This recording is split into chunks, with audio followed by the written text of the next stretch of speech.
తెలంగాణ ప్రజానీకానికి నమస్కారాలు తెలియజేసుకుంటూ మన తెలంగాణ రాష్ట్ర ముఖ్యమంత్రి రేవంత్ రెడ్డి గారు రైతు బంధు నిర్ణయానికో మరి దేనికోసమో కానీ మళ్ళీ కొత్త దుకాణము ఎత్తుకున్నాడు. రైతు భరోసా సదస్సు అన్నో ఇంకేదో చెప్తున్నాడు కదా. అంటే దాని ఒక ఉద్దేశం ఏంటంటే రైతులతోటే ఎన్ని ఎకరాలకు ఇవ్వాలనో వారి యొక్క అభిప్రాయ సేకరణ చేసుకునేటువంటి సదస్సు అని దాని యొక్క ఉద్దేశం. అంటే తెలంగాణ రాష్ట్ర ముఖ్యమంత్రి నీకే ఉన్నదనుకుంటున్నావా తెలివి? అంటే దీని యొక్క ఉద్దేశం ఏంటిది?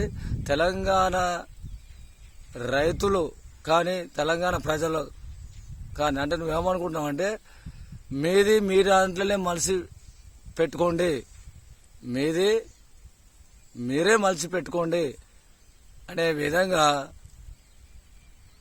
ఇది నీ నిర్ణయము, నీ ఆలోచన విధానం అని మాకు తెలుసు. వెనకటిలా ఎడ్డి తెలంగాణ కాదు, ఎడ్డి ప్రజలు కాదు. సోషల్ మీడియా ద్వారా ఎప్పటికప్పుడు అప్డేట్ అవుతున్నారు. తెలంగాణ ప్రజలారా ఆలోచించండి, రైతులారా.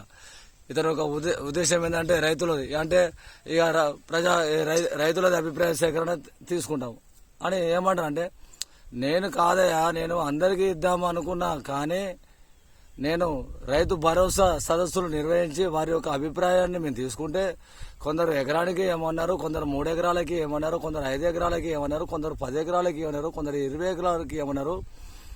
దానిలో మెజారిటీగా మాత్రం ఒక 5కో 3 ఎకరాలకో వాళ్ళే ఇవ్వమన్నారు. కాబట్టి నేను దీన్ని నిర్ణయించినాను ఈ సంఖ్యని అని చెప్పడానికి మనకే మలిసి పెట్టుకోరి వాళ్ళకే మలిసి పెడుతున్నట్లుగా చెప్తున్నాడు ఇలా తెలంగాణ రాష్ట్ర ముఖ్యమంత్రి రేవంత్ రెడ్డి గారు. ఇలా మా నోట నువ్వు ఎందుకు చెప్పిస్తున్నావు? నువ్వు ఎన్ని ఎకరాలకు ఇస్తావు చెప్పుయా. ఎలక్షన్ల ముందు ఎన్నో హామీలు ఇచ్చావు కదా, ఎన్నో చెప్పావు కదా, రైతులకు ప్రజలకు ఎన్నో చెప్పావు కదా. నీకు నువ్వుగానే ఒక 2 ఎకరాలకు ఇస్తావా, 3 ఎకరాలకు ఇస్తావా, 5 ఎకరాలకు ఇస్తావా, 10 ఎకరాలకు ఇస్తావా, రైతు బంధు ఎన్ని ఎకరాలకు ఇస్తావో నువ్వే అనౌన్స్ చెయ్యి. నీకు చేతనైతే నువ్వు ఎలక్షన్ల ముంగటి చెప్పినావు కాబట్టి నువ్వు అనౌన్స్ చేయకుండా నీకు ఎన్ని ఎకరాలకు ఇస్తానని చెప్తే తంతరు ఉంచుతారు. ఏది ఎక్కువ ఎకరాలు ఉన్న వాళ్ళు నా మీద ఈ బదనం రావద్దు అనే విధంగా రైతు భరోసా సదస్సులు నిర్వహించి రైతుల మీదనే పెట్టుకునే విధంగా చేస్తున్నావు. ఇలాంటి తెలివి తక్కువ అధిక తెలివి వేషాలు మానుకోండి. ఎవడైనా రాజకీయ నాయకులు పారదర్శకంగా ఒక నీతి నిజాయితీగా పరిపాలించండి అని సోషల్ మీడియా ద్వారా రేవంత్ రెడ్డి గారికి తెలియపరుస్తూ తెలంగాణ ప్రజలారా, తెలంగాణలో ఉన్న రైతులారా ఇక్కడైనా ఆలోచించండి వేరే రాజకీయ బుద్ధి ఏ రకంగా ఉంటుందో అని.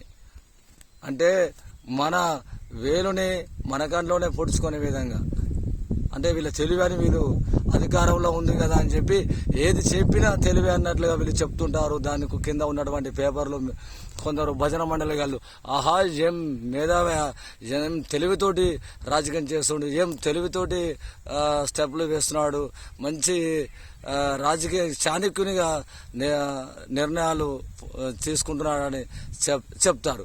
ఇది ఏది కాదు.